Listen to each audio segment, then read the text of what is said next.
Hello friends, welcome to Abhipedia. My name is Mirza Saddam Hussain और आज हमारे साथ हैं आलोक कुमार पांडे, जिन्होंने यूपीएससी ईपीएफओ में ऑल इंडिया रैंक 216 यानी 216 अचीव किया है।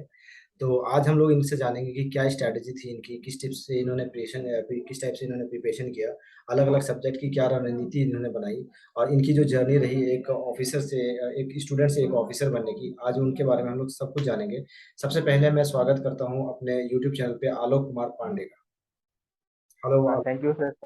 Thank you for welcoming me, and thank you to the whole Abipedia team for inviting me here. जी, आलोक, सबसे पहले तो कॉन्ग्रेचुलेसन हमारे तरफ से और हमारे अभिपीडिया टीम की तरफ से। बिल्कुल, thank you very much, sir. ठीक है, एक मिनट बस।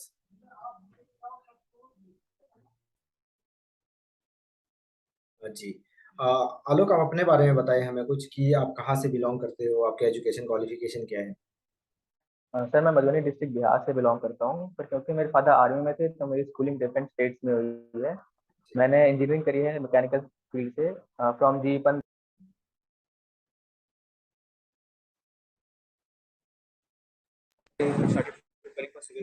तो मैंने मल्टीपल टाइम्स मेंस भी दिया है। फिर उसके बाद ईपीएफओ का फॉर्म आया तो मैंने इसकी तैयारी करी 1 साल तक। And currently I am working in under ministry of railway as junior executive. तो मैं अभी वर्किंग भी हूँ साथ में। जी, जैसे कि आपने बताया कि यूपीएससी की प्रिपरेशन कर रहे थे आप, क्या यूपीएससी के अलावा आपने कोई और गवर्नमेंट जॉब की प्रिपरेशन कर रहे थे। नहीं सर, इनिशियली तो मैंने केवल यूपीएससी पे फोकस किया 3 साल तक। उसके बाद जब लगा कि यूपीएससी कहीं नहीं निकल रहा है तो मैंने फिर बाद में कुछ लो लेवल के फॉर्म्स भी भरे थे। पर फिर कोरोना आ गया तो एग्जाम्स हुए नहीं, तो फिर उसके बाद ये मिनिस्टर ऑफ रेलवे का डीएफसी का आया था फॉर्म। मैंने वहाँ फिल किया तो मेरा वहाँ हो गया, तो मैं भी जूनियर एग्जीक्यूटिव की पोस्ट पे वर्किंग हूँ।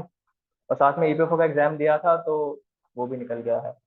चलिए, अगर हम लोग बात करें यूपीएससी सिविल सर्विसेज की, सिविल सर्विसेज एग्जाम और यूपीएससी ईपीएफओ एग्जाम, इसमें बहुत सारी सिमिलैरिटीज थी, लेकिन आपको कितना फायदा मिला आपका, अगर हम लोग बात करें सिविल सर्विसेज से आपकी प्रिपरेशन कर रहे थे, उसके साथ अगर यूपीएससी ईपीएफओ एग्जाम की बात करें तो उसमें कितना फायदा हुआ आपको। सर, अगर हम सिलेबस देखें ईपीएफओ का और यूपीएससी सिविल सर्विसेज का, तो जो जीएस पार्ट है जो कि ऑलमोस्ट 80% या 90% इसमें कवर करता है, तो वो तो पूरा सिमिलर है। पॉलिटी, हिस्ट्री, ये सब करंट अफेयर्स, ये सब सिमिलर है।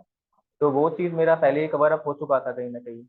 तो मेरे को जो मेन फोकस करना था वो अकाउंट्स, लेबर लॉस, जो मतलब स्पेसिफिक चीजें हैं जो केवल ईपीएफओ में आती है, उन पे मैंने ज्यादा फोकस किया। और जी, जीएस पार्ट पहले से कवर था तो उनको मैं थोड़ा सा कम फोकस किया था। तो बेनिफिट तो डेफिनेटली मिला था सिविल्स का इससे। चलिए, अगर हम लोग बात करें अपने वीक एरियाज और स्ट्रॉन्ग एरियाज की, तो अगर अपने वीक एरियाज पे अगर हम लोग बात करें कि वीक एरियाज जो थे आपके, उस पे क्या किस टाइप से आपने काम किया। सर, जैसे कि मैं साइंस बैकग्राउंड हूँ, फिर इंजीनियरिंग करी। तो जो अकाउंट्स था मेरे लिए सबसे हार्डेस्ट पार्ट था, क्योंकि मतलब मेरा उससे कोई लिंक ही नहीं रहा था। तो उसके लिए मैंने, अब तो यूट्यूब है अवेलेबल हमारे पास, तो और उस पर बहुत अच्छे फीचर्स हैं। तो मैंने यूट्यूब पे वीडियोस देखे, इंक्लूडिंग मैंने अभिपीडिया के जो वीडियोस हैं निहार उनके, वो भी मैंने काफ़ी देखे, तो वो भी काफ़ी हेल्पफुल था। और मैंने मतलब रिपीटेडली देखा, मतलब ऐसा नहीं है कि एक ही बार देखा, मैंने मल्टीपल टाइम्स एक ही वीडियो को देखा ताकि वो चीज़ें ग्रास्प हो जाए easily। जी, उसके बाद फिर जो 11th 12th की बुक्स थी मैंने उसको भी रेफर किया थियोरेटिकल पार्ट के लिए, क्योंकि अगर हम प्रीवियस ईयर पेपर देखें यूट्यूब का तो उसमें जो क्वेश्चन हैं केवल थ्योरी बेस्ड है। तो मैंने थ्योरी पे ही मेनली फोकस किया और क्वेश्चन ज़्यादा डीप नहीं गए, मतलब ऊपर ऊपर से क्वेश्चन पूछे हैं। जी। मैंने थ्योरेटिकल पार्ट ऊपर ऊपर से कवर किए थे।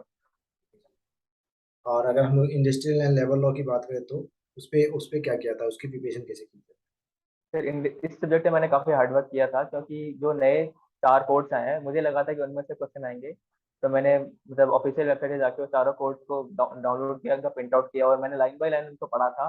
एक्सपेक्ट किया था कि काफ़ी क्वेश्चन आएंगे उनमें से, पर अनफॉर्चुनेटली कोई क्वेश्चन आया नहीं उनमें से। जी, और जो पुराने लेबर लॉस थे उनकी मैंने समरी देखी थी गूगल से।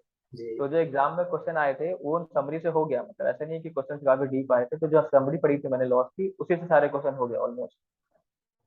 इसमें से एक सब्जेक्ट था हमारे पास, सोशल सिक्योरिटी। सोशल सिक्योरिटी की अगर हम लोग बात करें तो यूपीएससी में पूछा जाता है, लेकिन इसमें मतलब एक मेंशन कर दिया गया था कि सोशल सिक्योरिटी पूछा जाएगा, तो फिर उसका प्रिपरेशन आपने कैसे जैसे सोशल सिक्योरिटी सिविल से पूछा आया था वो कहीं ना कहीं अलग है, वो एक एप्लीकेशन बेस्ड है। की। जी, पर अगर हम ईपीएफओ की बात करें तो थोड़ा थ्योरेटिकल आया था कि सोशल सिक्योरिटी की डेफिनेशन किसने क्या दी, क्योंकि प्रीवियस ईयर पेपर में ऐसा पूछा गया है। तो वो थोड़ा चैलेंजिंग पार्ट था, पर उसके लिए मैंने यूट्यूब ही रेफर किया मेनली, तो उससे जी, हो गया था मतलब वो भी। जी। और और इसके अलावा जो गवर्नमेंट की स्कीम्स वगैरह थी सोशल सिक्योरिटी related, वो मैंने देख ली थी। जी, अगर करंट अफेयर की बात करें तो करंट अफेयर की क्या किस टाइप से स्ट्रेटेजी थी। तो करंट अफेयर के लिए थोड़ा सा ईपीएफ और सिविल्स में डिफरेंस है, क्योंकि अगर हम प्रीवियस ईयर पेपर देखें तो जो ईपीएफ और करंट अफेयर्स है वो more of a factual kind है, जबकि जो सिविल से पूछा जाता है काफी एनालिटिकल होता है। तो जी। अगर हम जैसे कि अगर हम उन सोर्सेज को रेफर करें जो हम सिविल्स के लिए करते हैं, तो हो सकता है कि हम ईपीएफ में एक्सेल ना कर पाए। तो मैंने इसके लिए मेनली जो एसएससी के लिए करंट अफेयर्स आते हैं उनको प्रेफर किया था, क्योंकि ईपीएफ में फैक्चुअल थे और वो भी फैक्चुअल आता था, तो वहां से मैंने इसको किया था कवर। जी। अगर हम लोग जैसे कि आपने बताया कि यहाँ पे सोशल सिक्योरिटी के बारे में कि थोड़ा सा अलग था, वहाँ पे थोड़ा सा अलग आता है, यहाँ पे थोड़ा सा अलग आता है। ठीक है, अगर हम लोग वही बात अगर इंग्लिश के ऊपर भी बात करें कि इंग्लिश की वहाँ पे जो क्वेश्चन पूछे जाते हैं वो अलग टाइप से पूछे गए जाते हैं यूपीएससी सिविल सर्विसेज में। और अगर हम लोग ईपीएफओ की बात करें तो यहाँ पे अलग टाइप से पूछा गया था। तो उसको उसके लिए फिर क्या किया था आपने? हाँ सर, जो इंग्लिश था, अगर सिविल्स में बात करें तो सेकंड पेपर सीसेट में इंग्लिश आता है। तो उसमें क्या होता है कि मेनली आपको एक पैराग्राफ दिया जाता है और पूछा जाता है कि आप पैराग्राफ से क्या इन्फ्रेंस ड्रॉ करते हो। जी। लेकिन जो इसमें था हमारा ईपीएफओ में, वो प्योरली ग्रामेटिकल था, मेनली जी। 95% ग्रामेटिकल ही था। जी। तो इंग्लिश में ऐसा मैंने कुछ ज्यादा हार्डवर्क नहीं किया, क्योंकि मेरा subject of study English medium ही रहा है, तो मेरे को ज्यादा हार्डवर्क पुट नहीं करना पड़ा। पर हाँ, हमें इसमें ग्रामर पर ज्यादा ध्यान देना पड़ेगा ईपीएफओ के लिए। मैं ये सजेस्ट करूंगा कि ग्रामर पर ज्यादा ध्यान दो कि sentence question number framing of question कैसे है। भी बहुत ज्यादा पूछते हैं यहाँ से। हाँ, अराउंड 20 क्वेश्चन के वेटेज तो काफी अच्छा था, अगर देखा जाए तो। हाँ, तो इंग्लिश मतलब नेग्लेक्ट नहीं कर सकते हम इस पेपर में, आपको मतलब अगर मेरिट माना तो इंग्लिश को नेग्लेक्ट नहीं कर सकते, आप करना जैसे कि पड़ेगा। आने वाला पेपर आपका एपीएफसी है, यूपीएससी एपीएफसी, उसमें भी इंग्लिश इसी मतलब लगभग इसी टाइप से पूछा जाएगा। हाँ बिल्कुल सर, इंग्लिश का वेटेज भी इतना ही रहेगा और ऐसा ही रहेगा मेरे ख्याल से। अगर हम लोग बात करें इंटरव्यू प्रिपरेशन की, तो इंटरव्यू प्रिपरेशन आपने किस टाइप से की थी? इंटरव्यू तो इसमें क्या है कि जैसे एक एग्जाम्पल का इंटरव्यू था, और इंटरव्यू में मतलब 50% मार्क्स तो मिनिमम था ही, क्योंकि उससे नीचे आप करोगे तो आप मतलब फेल हो जाओगे। रिटर्न में कितने मार्क्स चाहिए वो मैटर नहीं करता, क्योंकि इंटरव्यू में 50% मार्क्स स्कोर करना काफी जरूरी था। तो उसका एक अलग ही प्रेशर था सबके ऊपर कि तो उसके लिए फिर मैंने मतलब यहाँ से लीव ली थी 15 डेज के अराउंड। और मैंने मतलब काफी जगह मॉक इंटरव्यू दिए थे, इंक्लूडिंग अभिपीडिया। तो वो मॉक्स तो डेफिनेटली दो आप, क्योंकि वो आपके लिए हेल्पफुल रहेगा, क्योंकि वैसे आप खुद से कितनी प्रैक्टिस कर रहे हो, कितना पढ़ा है आपने, वो चीज़ ठीक है। पर जब कोई सामने आपको एनालाइज करता है, फीडबैक देता है, तो वो चीज़ डेफिनेटली हेल्पफुल रहती है। इसके अलावा घर पे मतलब मेरा भाई खुद मेरा मॉक इंटरव्यू लेता था, मतलब वो मुझे नॉर्मली बैठ के पूछता था क्वेश्चन। जी। तो कि मेरा आई कॉन्टेक्ट कैसा है, मेरा बॉडी लैंग्वेज कैसी है, तो वो चीज़ें मेरे भाई ने मेरी हेल्प करी इस चीज़ के लिए। और बाकी जैसे बेसिक चीजें होती है, डैफ होता है। तो डैफ को तो आपको तैयारी करना ही है पूरा का पूरा, जो हम बताए डिटेल एप्लीकेशन। पर इसके अलावा आप तैयार रहो कि कुछ सरप्राइज आपको मिलेगा वहाँ पे। जैसे मेरे साथ भी काफी सरप्राइजिंग था कि मैंने मतलब जैसे मधुबनी से बिलोंग करता हूँ, तो एक्सपेक्टेड था कि मधुबनी पेंटिंग वगैरह पूछेंगे, पर ऐसा कुछ नहीं हुआ वहाँ पे। मतलब वैसे काफी चीजें मतलब पूछेगी जो एक्सपेक्टेड नहीं था। जैसे मैं डीएफसी में वर्क कर रहा हूँ currently, तो उन्होंने मुझसे पूछा कि what is the return on investment of DFC share. ये मतलब काफी मतलब हाई लेवल की चीजें जो मतलब हमें नहीं पता है अभी। और इसके अलावा काफी चीजें पूछा है, जैसे एनिमल राइट्स पे मेरे व्यूज क्या है। वो out of the box question थे जो मतलब मैंने एक्सपेक्ट नहीं किए थे। मुझसे एक क्वेश्चन पूछा गया है कि रिसेंटली आप prime minister has given a speech on animal rights, do you remember it. तो मेरे को वो चीजें याद नहीं थी। तो ऐसा होता है कई बार कि हम जो एक्सपेक्ट किए जाते हैं वो चीजें नहीं पूछी जाती, अलग अलग चीजें पूछ जाती हैं।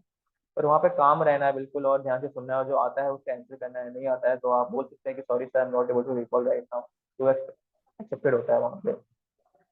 कोई ऐसा इंसिडेंट बताइए जो यूपीएससी ईपीएफओ में का जो फाइनल इंटरव्यू हुआ था आपको, और वो मतलब जो इंसिडेंट कुछ ऐसा जो आप शेयर करना चाहो। मेरा इंटरव्यू उस दिन मतलब लास्ट लास्ट था बिल्कुल, मैं अराउंड 5:15 पे एंटर हुआ था। तो लास्ट में क्या होता है कि वो लोग भी कहीं ना कहीं मतलब थक चुके होते हैं इंटरव्यू देके। जी। तो जब मैं एंट्री किया तो चेयरमैन सर ने वैसे मैं विश करते मेरे चेयरमैन सर ने स्टार्ट किया डिस्कशन। तो वो बिल्कुल सीरियस थे, मतलब ऑलमोस्ट मैंने उनके सारे क्वेश्चंस के आंसर किए, पर स्टिल उनके चेहरे पे कोई स्माइल नहीं, कोई मतलब ऐसा लगा कि गुस्से में है बिल्कुल वो। तो जबकि मैंने सारे क्वेश्चन के आंसर किए, फिर उन्हें नेक्स्ट सर को पास ऑन किया। तो नेक्स्ट सर ने मुझसे क्वेश्चन पूछे कुछ, मैं उनके कुछ क्वेश्चन के आंसर नहीं कर पाया, but still he was smiling कि जैसे मतलब बहुत खुश है वो। जी। और जो फिर एक थर्ड मैडम थी, उनका भी रिएक्शन काफी न्यूट्रल था। और उन्होंने मुझसे एक क्वेश्चन रिपीट पूछा जो चेयरमैन सर पूछ चुके थे। मतलब चेयरमैन सर ने मुझसे पूछा कि why do you want to leave this current job and switch to EPFO. तो मैंने उसका आंसर ऑलरेडी मतलब चेयरमैन सर को किया था, और उन्होंने भी इसको रिपीट भी किया था कि हाँ जस्टिफाइड रीजन है। जबकि सेम क्वेश्चन फिर मैडम ने मुझसे दोबारा पूछा, तो थोड़ा सरप्राइजिंग लगा। हो सकता है वो चेक कर रही हो कि मैं कैसे रिस्पॉन्ड कर रहा हूँ दोबारा सेम क्वेश्चन को। उसके बाद जो फोर्थ मैडम थी, उन्होंने भी मुझसे ऐसे एनुअल राइट्स के बारे में पूछा, फिर साइक्लोन के बारे में। मतलब ऐसा नहीं कि सेम, जनरली क्या होता है कि हमने एक क्वेश्चन पूछा फिर उससे कंटिन्यू चलता रहता है, पर मेरे में क्या था कि अलग अलग टॉपिक्स बार बार आ रहे थे, कभी एनिमल राइट्स कभी साइक्लोन। मतलब ऐसा था कि अलग अलग टॉपिक्स आ रहे थे। और वही था कि जो जो वहाँ पे पैनल लोग थे उनके एक्सप्रेशन काफी मतलब वेरिएबल थे। मतलब तो हो सकता है उनके दिमाग में पहले से हुआ कि एक सीरियस रहेगा, एक स्माइलिंग फेस रहेगा। तो मतलब पर ये है कि मतलब कोई सीरियस भी है तो भी आपको मतलब स्माइलिंग फेस रखना है, और कोई स्माइलिंग भी है तो इसका मतलब यही नहीं है कि आपका इंटरव्यू बहुत अच्छा जा रहा है, आपको मतलब अपना कामनेस नहीं यूज करना है वहाँ पे। आलोक, कुछ ऐसा मतलब कुछ सजेशन अगर हम लोग जो हमारे एस्पिरेंट्स हैं जो अभी प्रिपरेशन कर रहे हैं, बहुत जिनके मतलब हाथ में अभी सफलता लगी नहीं, तो उनको अगर आप कुछ सजेशन देना चाहो तो? जैसे कि सर मेरी भी जर्नी काफी लंबी रही है, 17 मैंने पास आउट किया, फिर 22 माह के मेरी जॉब लगी है, तो मतलब ये तो है कि आपको पेशेंस चाहिए होता है, मतलब क्योंकि आप एक यूपीएससी लेवल की एग्जाम की तैयारी कर रहे हो आज के टाइम में, मतलब हर कोई चाहता है कि यूपीएससी क्लियर करे, तो पेशेंस सबसे पहले जरूरी है। तो सबसे पहले तो ये है कि आप खुद पर भरोसा रखिए कि हाँ मुझे करना है। और मतलब मैं ये भी सजेस्ट करूंगा कि अगर सिविल्स नहीं हो रहा है कहीं ना कहीं, तो एक बार ट्रैक चेंज करके देखो, क्या पता कहीं और आपके लिए कुछ अच्छा लिखा हो भगवान ने। जी। तो ये भी चीज देखो, जैसे ईपीएफओ का फॉर्म आया, इससे रिलेटेड कोई और फॉर्म आते हैं तो उनके लिए भी एक बार ट्राई कर लो, क्या पता वहाँ हो जाए। जी। सेकंड चीज ये है कि अपने पेरेंट्स से बातचीत करो, क्योंकि क्या होता है ना कि एक टाइम के बाद आपके फ्रेंड्स भी कहीं ना कहीं सेटल हो गए हैं, तो उनसे बात करके लगता है कि यार वो तो वहाँ गोवा घूम रहा है, कोई फॉरेन जा रहा है, आप घर में बैठे हो, तो वो चीज डिप्रेस करती है एक टाइम के बाद। इससे अच्छा है कि अपने पेरेंट्स से बात करो, अपने ब्रदर सिस्टर से बात करो। तीसरा ये है कि अपने भगवान पर भरोसा रखो, तो अच्छा ही होता है लाइफ में जो भी होता है। जी बिल्कुल। थैंक यू आलोक, आपने हमें अपना वैल्यूबल टाइम दिया एंड इतना अच्छा इनपुट दिया आपने बच्चों के लिए कि क्या करना चाहिए, किस टाइप से मतलब पेशेंस बना के रखना चाहिए। आई होप उनको फायदा मिले इनसे और वो फायदा ले इनसे। एंड कॉन्ग्रेचुलेशन वंस अगेन आपके सिलेक्शन के लिए, and thank you. Thank you very much sir, thank you for inviting.